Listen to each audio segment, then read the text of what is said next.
Msikilizaji wangu popote pale unaponisikiliza, Mungu akubariki sana kwa kuendelea kutufuatilia na kuendelea kusimama pamoja na sisi kupitia madhabahu ya Mlango wa Ukombozi kwa mataifa yote.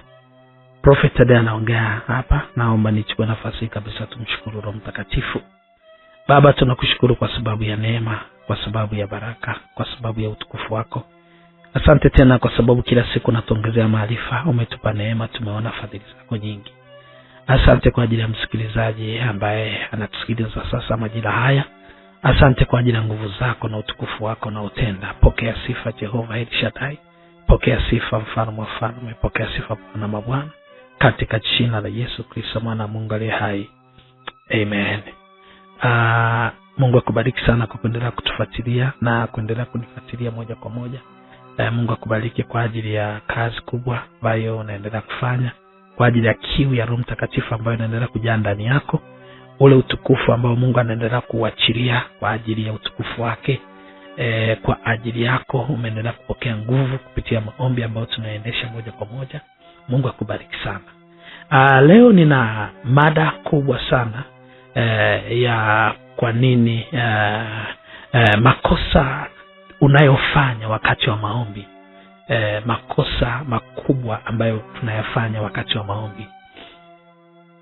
Ukifanikiwa kurekebisha makosa haya, utaona matokeo makubwa kwenye maombi. Yako makosa kadhaa ambayo Mungu amekuwa akinieleza, ambayo yanakukwamisha na yanakufanya usipokee kila ambacho Mungu amekusudia kupokea.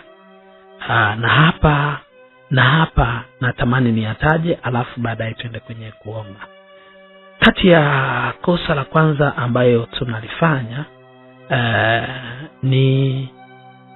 ni kuomba nje ya mapenzi ya Mungu.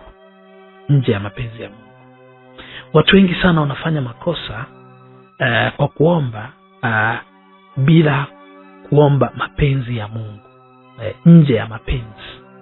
Biblia inasema tunaomba lakini ili tuvitumie kwa mahitaji yetu. Ndio maana anasema wakati mwingine mnaomba na mpokei, kwa sababu unaomba nje ya mapenzi. Sasa ukiomba nje ya mapenzi ya Mungu, unaona, ukiomba nje ya mapenzi ya Mungu utapata matokeo asi. Kwa mfano ukisoma kwenye kitabu cha Mathayo sura ya 26 na mstari ule wa 36, hebu soma pale, utaona kitu cha ajabu sana. Kuomba nje ya mapenzi ya Mungu. Na hapa panahitaji nguvu kubwa sana. Unapoomba, omba ukiyafuata mapenzi ya Mungu. Anza kujiuliza mapenzi ya Mungu ni nini? Mapenzi ya Mungu ni nini? Yaani nini? Ni nini mapenzi ya Mungu? Ukishajua mapenzi ya Mungu, inakuwa ni nyepesi sana. Unaomba ndani. Unaomba ndani ya mapenzi. Usiombe nje ya mapenzi ya Mungu. Unaona? Kwa ndio maana tunakuta tunaomba lakini hatupokei, kwa sababu tunaomba tuko nje ya mapenzi ya Mungu.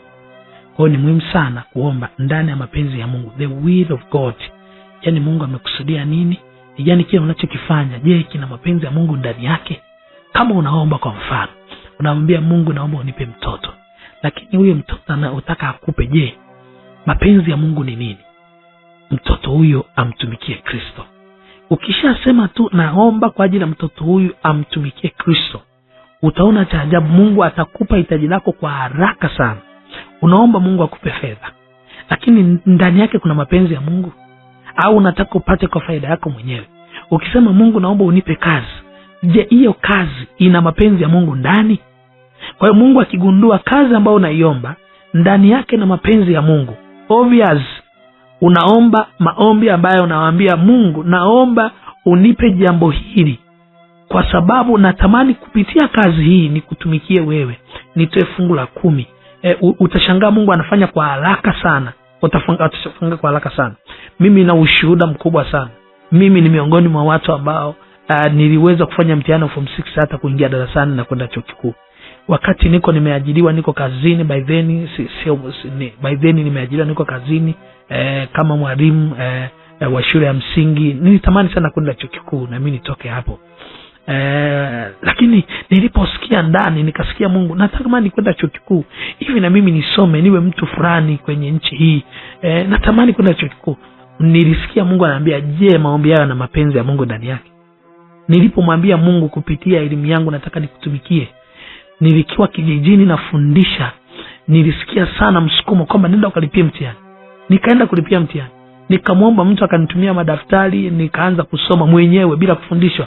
Nikaingia kwenye mtihani wa form 6 na nikafaulu na kwenda kwa chuo kikuu. Unaweza kuona ndani yake kulikuwa kuna mapenzi ya Mungu ndani. Kwa hiyo watu wengi tunaomba nje ya mapenzi ya Mungu, na tukiomba nje ya mapenzi ya Mungu maana yake hatuwezi kupokea. Anza kuangalia, Ana alihitaji mtoto, na kumbuka Penina alikuwa amekaa miaka mingi sana Penina bila kufanya Penina ana watoto lakini hana watoto. Angalia kwenye kitabu cha Samuel sura ya 1, utaona mambo ya ajabu sana. Ilibidi sasa Ana aingie kwenye maombi yanaitwa maombi ya nadhiri. Alipoona anaomba, anaenda Shilo ajibiwi, anaenda wapi ajibiwi, na hapa watu wengi wanapoteza sana muda.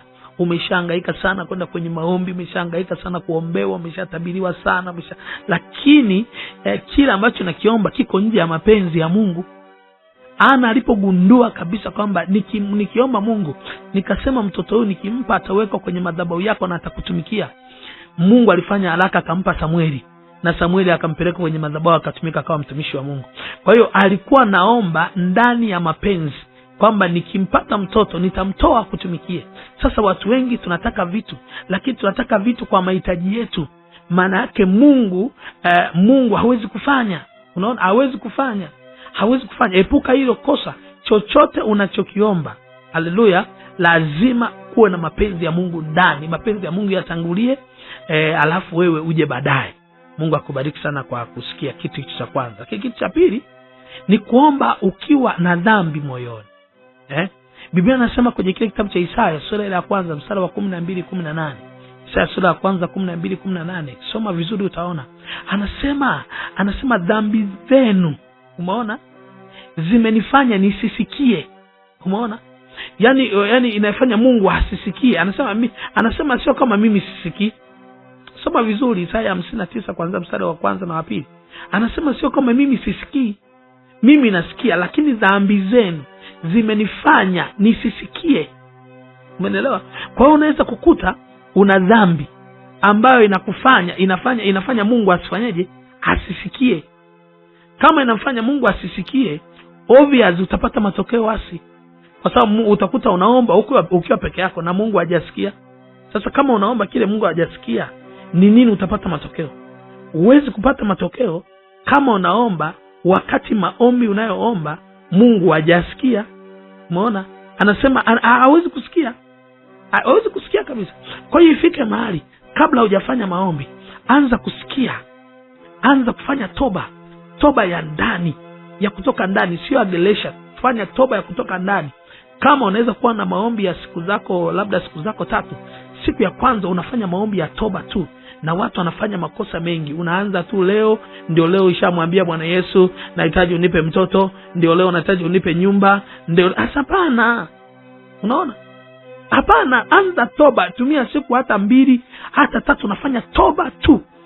Isaya 59 anasema, tazama mkono wa Bwana hukupunguka hata usiweze kuokoa, wala sikio lake si zito hata usiweze kusikia, lakini maovu yenu yamewafarakanisha ninyi na Mungu wenu, na dhambi zenu zimeficha uso wake msiuone hata hataki kusikia. Kwa hiyo unaweza kujikuta Mungu hajasikia hata sauti yako, hajasikia kila watu wanachoomba. Wewe unaendelea tu unamwambia Bwana Yesu, niko kwenye maombi na mwezi wa 3 sasa hivi niko naomba, lakini maombi yako hakuna aliyesikia. Maana yake katika ulimwengu wa roho yale maombi hayajasikika. Sasa kama yale maombi hayajasikika, ni nini kinatokea? Utashangaa tu unapoteza muda. Sasa acha kupoteza muda. Tumia muda mwingi kwenye toba. Tumia muda mwingi kwenye toba. Kama una maombi ya siku 3, yani siku 3 zote za kufunga, hakikisha siku ya kwanza unadili na toba, kujitakasa, kutakasa moyo, kutakasa nafsi yako, kutakasa dhambi zako, kutakasa nguvu za ukoo, madhabahu zinazo kufuatilia, vitu vinavyofuatilia. Ukifanya maombi haya utakuja kushangaa.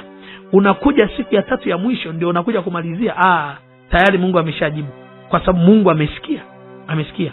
Namba 3, kuomba pasipo kutumia neno la Mungu. Wakati mwingine tunakuwa tumejitakasa vizuri, unaona, na tumefanya kila kitu, tumefanya kila kitu, lakini huna neno. Umeelewa? Huna neno. Biblia inasema kwenye kitabu cha Yeremia 1:12, Yeremia 1:12, Yesu anasema naliangalia neno langu ili nilitimize. Umeona? Yeremia 1:12, isome vizuri. Kwa Mungu anaangalia neno. Kama unaomba halafu huna neno, unaona, unaomba lakini huna neno, Mungu atafanyaje? Unaona? Anasema ndipo Bwana akaniambia, umeona vema, kwa maana ninaangalia neno langu ili nilitimize. Anaangalia neno ili afanyeje? Halitimize. Sasa kama Mungu anaangalia neno ili neno afanyeje? Halitimize, na wewe wakati huo hujui chochote, neno unafikiri utapata matokeo? Huwezi kupata matokeo. Tamka, andika, uwe na vifungu vyako kadhaa. Jifunze kama unavyoingia kwenye maombi kuwa na vifungu vyako kadhaa. Unawezekana usiwe na vifungu vingi sana, lakini ukawa na vifungu 3 au 4, alafu ukadai kwenye vile vifungu.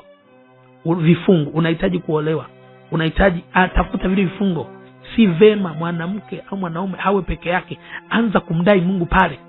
Unahitaji kupata mtoto, anza kumwambia kwamba Bwana Yesu, umeandikwa kwenye Kutoka 25 kwamba hakuna atakayekuwa tasa, hakuna atakayekuwa tasa, wala uharibifu wa mimba utatokea. Unakuwa na mistari yako kadhaa, halafu hiyo mistari sasa unapambana nayo. Tatizo watu wengi mna maombi mengi sana, lakini neno hakuna. Unaona? Hakuna. Kwa hiyo huwezi kupata matokeo. Huwezi kupata matokeo kama unaomba tu, na hauwezi kupata matokeo pasipo neno. Kwa hiyo kabla hujaingia kwenye maombi, anza kuandaa maneno yako. Kama ni 5 ni 5, kama ni 10 soma, alafu ngangania pale. Utaona majibu ya ajabu sana, majibu ya haraka sana. Lakini kitu kingine, kuomba pasipo uhakika. Hii tunasema imani. Imani ni uhakika wa mambo ambayo hayaonekani, ni bayana ya mambo ambayo hayajatokea. Waebrania 11 mstari wa 1. Imani ni kitu cha ajabu sana. Imani unakuwa na uhakika kwamba jambo hili nimeliomba lazima litokee. Hili jambo Biblia inasema hata kabla mjaomba mimi nitajibu. Kwa hiyo ukiwa na kiwango fulani cha uhakika ya kwamba leo nimetuma maombi haya maombi niliyotuma lazima yataleta matokeo, utashangaa saa hiyo kuna mlipuko utatokea. Kuna mlipuko utatokea, utaona kitu cha ajabu sana. Kuna mlipuko utatokea, utaona kitu cha ajabu sana. Saa hiyo utaona mbingu zinafunguka, utaona saa hiyo. Maana yake una uhakika saa hiyo una uhakika kwamba hiki nilichoomba. Mahali pengine wanafunzi wakamletea Yesu, akamletea wanafunzi. Walivyomletea wanafunzi nini? Wanafunzi wakaletewa mgonjwa. Walivyoletewa mgonjwa wakamuombea, au yule mgonjwa akapona, baadaye wakampeleka kwa Yesu.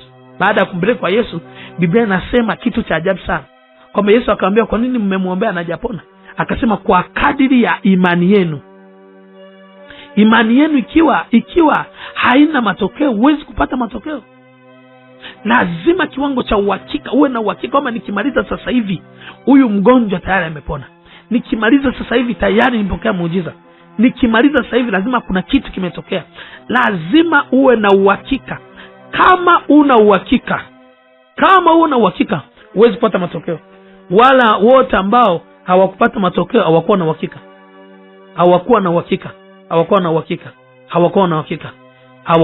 na uhakika. Haleluya. Lakini hatari tena pia nyingine ni tunasema kuomba kwa msimu. Yaani unaomba lakini hauombi kila wakati. Biblia inasema ombeni kila wakati. Ombeni kila wakati. Sasa wewe unaomba kwa msimu. Sema kuomba kwa msimu. Ombeni kila wakati. Na watu wengi kama makosa watu wanayofanya ni kuomba kwa msimu, maombi ya msimu. Kwenye kitabu cha Waefeso sura ya 6 mstari wa 18, Waefeso 6:18, anasema ombeni wakati wote katika roho. Ombeni kila wakati. Ombeni kila wakati. Sasa unakuwa na shida, kinachotokea ni kwamba unaomba pale umepata shida. Shida ikiisha huwezi kuendelea kuomba. Na hatari ya hapa ikoje? Hatari ya hapa ikoje? Watu wanaoomba kwa msimu, matatizo huwa yaishi. Yaani kwa sababu limekuja tatizo ndio sasa hivi unaomba. Likiisha tatizo unaacha kuomba. Maombi tunasema ni akiba. Yaani maombi ni akiba. Akiba maana yake nini? Inawekwa kwa ajili ya baadaye. Inawekwa kwa ajili ya kesho. Kuna kitu kingine ambacho hakijatokea leo lakini kitatokea kesho kutwa. Sasa kinaanza kukuta wewe hujaomba. Ugonjwa kabla hujaja unatakiwa uombe. Shida kabla haijaja unatakiwa uombe. Sio maombi ya dharura. Watu wengi wanapenda maombi ya dharura. Sasa hivi ndio shida imepatikana, ndio sasa hivi unakwenda unakimbilia kuomba. Ndio sasa hivi unasikia anataka kuomba sasa hivi. Ndio sasa hivi umetingwa, ndio sasa hivi unataka kuomba. Ndio sasa hivi mpata shida, ndio sasa hivi unakimbilia kuomba. Hutapata matokeo. Yaani kuna kitu ambacho hakijatokea leo lakini kitatokea kesho kutwa. Kwa hiyo unajitahidi sana. Ujitahidi sana kila wakati. Huwa na prayer point, weka prayer point kwa ajili ya kuombea roho za magonjwa. Inawezekana baadaye zitakuja. Una wakati unaombea familia, kuna wakati unaombea uchumi wako, kuna wakati unaombea vita ambayo iko mbele, kuna wakati unaombea. Ayubu akasema nijulishe mwisho wangu. Ayubu alisema nijulishe mwisho. Maana yake kwa nini nimwambia nijulishe mwisho? Kwa sababu kuna shida ambazo zinatokea wakati wewe hujaomba. Sasa ikitokea wakati wewe hujaomba, zikitokea wakati wewe hujaomba, ni nini kinatokea? Utashangaa utapata matokeo. Utapata matokeo. Kwa hiyo lazima uhakikishe kwamba unaomba kila wakati. Unaomba kila wakati. Acha kuomba maombi unaomba unakatisha. Huwezi kupata matokeo. Makosa mengine ambayo tunafanya ni kuomba bila Roho Mtakatifu. Kuomba bila Roho Mtakatifu. Na watu wengi hawajali. Watu wengi hawajali kabisa kwamba kuna Roho Mtakatifu au Roho Mtakatifu hayupo. Yaani watu hawajali. Yaani kati ya vitu watu hawajali, hawajali ni kuomba bila Roho Mtakatifu. Hawajali kabisa. Unaomba kwa sababu tu unaomba. Kabla hujaomba, anza kujua kabisa, je, iko nguvu ya Roho Mtakatifu nayo? Je, umemuita kwa nguvu Roho Mtakatifu? Je, umejawa na nguvu ya Roho Mtakatifu imejaa ndani? Kama nguvu ya Roho Mtakatifu haijajaa ndani, hauwezi kupata matokeo unayoyataka. Kwa sababu Biblia inasema kwenye kitabu cha Warumi sura ya 8 mstari wa 26 mpaka 28. Warumi sura ya 8 26 mpaka 28. Kuna neema ya ajabu sana hapa. Anasema kadhalika Roho naye utusaidia udhaifu wetu, kwa maana hatujui kuomba jinsi itupasavyo, lakini Roho mwenyewe utuombea kwa kuugua kusikoweza kutamkwa. Unaona? Na yeye uchunguza mioyo. Unaona? Haichunguzaye mioyo, haijua nia ya Roho ilivyo, kwa kuwa hawakuombea waombea watakatifu kama apendavyo Mungu. Anasema na yeye Roho utusaidia udhaifu wetu. Sisi hatuwezi kuomba kikamilifu, tuna udhaifu mwingi. Lakini anasema kwa maana hatujui kuomba jinsi ipasavyo. Ni kweli hatujui kuomba kabisa. Usije ukajisifia kwa sababu mimi ni muombaji. Wewe bado hujui kuomba. Ndiye anasema hivi, wewe bado hujui kuomba. Anasema lakini Roho mwenyewe utuombea kwa kuugua kusikoweza kutamkwa. Sasa kama Roho anatuombea kwa kusikoweza kutamkwa, kama wewe una Roho Mtakatifu, je, utapataje majibu? Wewe Roho Mtakatifu utapataje majibu? Watu hawajali. Hujali tu kwa sababu umeamka ni tayari umeshaomba. Kuna namna ya kumuita Roho Mtakatifu ili akusaidie kwenye maombi. Kwenye kitabu cha Matendo ya Mitume 1:8 anasema nanyi mtapokea nguvu akiisha kuajilia Roho Mtakatifu juu yenu. Umeelewa? Maana yake sasa unaanza kujawa na nguvu ya Roho Mtakatifu. Ile Roho Mtakatifu anza kujitakasa. Ukimaliza kujitakasa na kuonyesha namna ya kumuita Roho Mtakatifu, jitakase, maliza kujitakasa, kaa mahali pazuri, unasikiliza nyimbo zako nzuri za kuabudu, unaendelea kuzama kumwabudu Mungu, unainua mikono yako, unaanza kumuita Roho Mtakatifu, unamwambia Roho Mtakatifu, karibu ndani yangu. Mkaribishe Roho Mtakatifu kwa nguvu zote. Anza kumiminika, anza kujimimina, anza kumimina. Tumia kwanza, hata kama kabla hujaomba, tumia kwanza kama dakika 10 au dakika 20, unasikia tu nyimbo za kuabudu. Unaabudu, unaingia ndani, unaabudu, unazama ndani, unaabudu, unazama ndani, unaabudu, unazama ndani, unaabudu, unazama ndani, unaabudu. Wakati unaendelea kuzama ndani, unaabudu, unazama ndani, unaabudu, unazama ndani, unaabudu. Kadri unavyozidi kuzama na kuabudu, kuzama na kuabudu, utashangaa unaanza kunena kwa lugha. Reteteterekerebetete. Pale sasa anza kuzama moja kwa moja. Roho Mtakatifu hapo ndio unazama naye sasa, unazama naye, unazama naye, unazama naye, unazama naye, unazama naye, unazama naye. Ghafla unashangaa kuna kitu kimelipuka. Unashangaa kuna kitu kimelipuka. Maombi hayo ukimaliza tu, saa hiyo umepokea majibu. Umepokea majibu. Umepokea majibu kwa haraka sana, kwa haraka sana, kwa haraka sana. Kitu kingine baada ya kupokea nguvu ya Roho Mtakatifu ni uomba bila tunasema kila kitu malalamiko. Yaani ndani yako ondoa malalamiko. Ndani yako ondoa malalamiko. Ondoa malalamiko. Unapoomba ndani yako ondoa malalamiko. Ondoa malalamiko. Usiwe na malalamiko ndani kabisa. Ondoa ile malalamiko ndani, ondoa malalamiko ndani yako. Sikiliza kwamba ndani yako tayari Mungu ameshafanya. Ukiingiza malalamiko, Mungu anakuacha. Mungu akishakuacha, basi unabaki peke yako. Hautapata majibu yoyote. Hautapata majibu yoyote. Hautapata majibu yoyote. Amini kwamba umepokea. Amini kwamba umepokea. Amini kwamba imekuwa. Amini kwamba tayari. Amini kwamba tayari. Jambo la mwisho ni sadaka.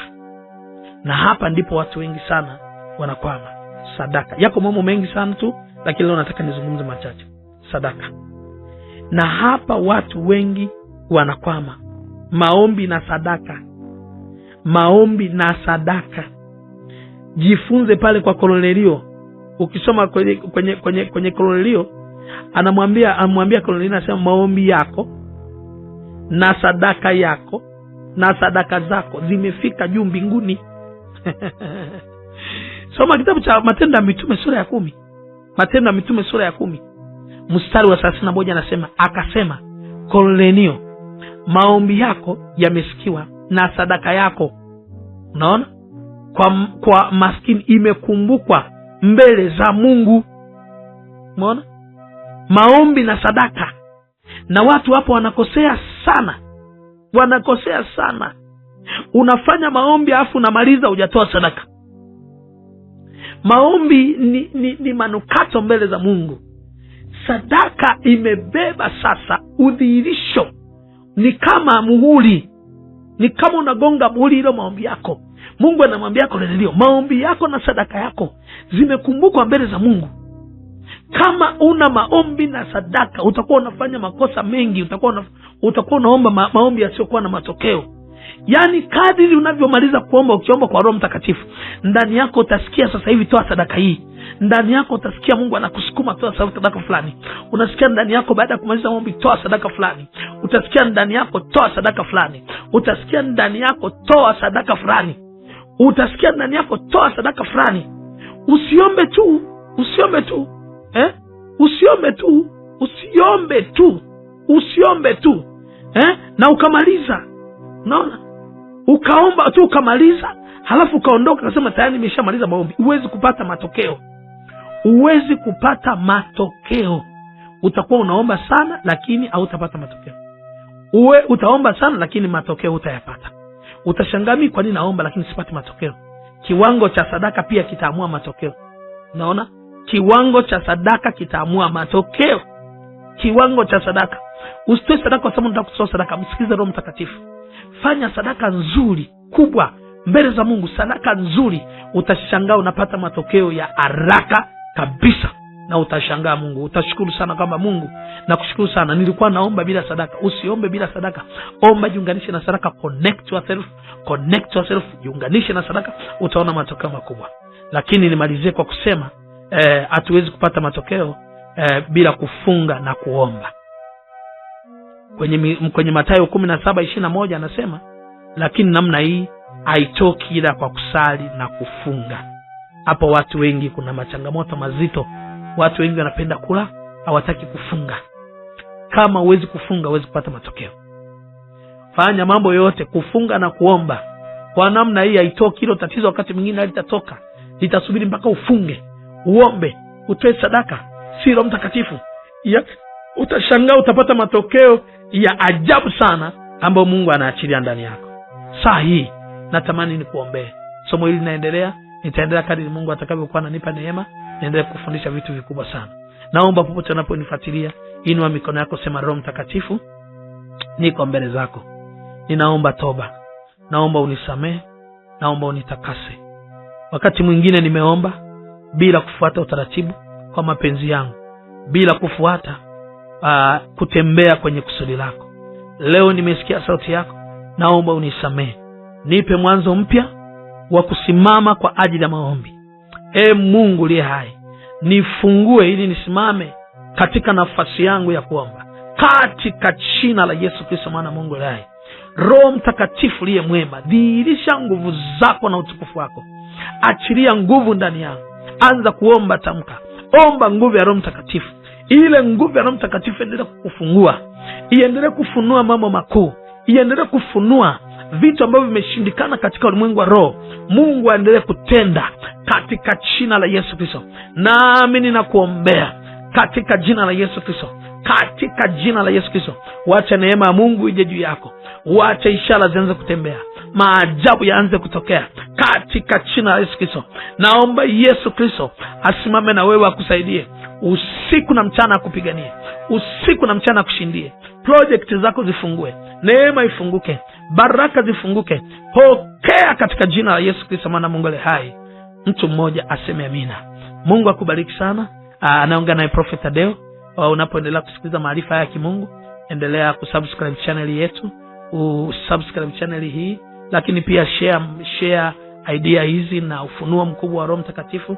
Peleka kwa watu wengine, pelekea ndugu zako.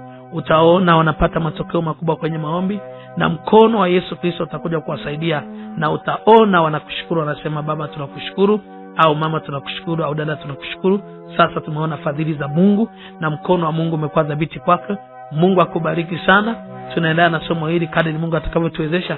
Tutaendelea kuletea makosa mengi. Tunatamani kila mmoja apate matokeo kwenye maombi yake. Mungu akubariki sana. Shalom, shalom, shalom. Tutaendelea kuletea makosa mengi.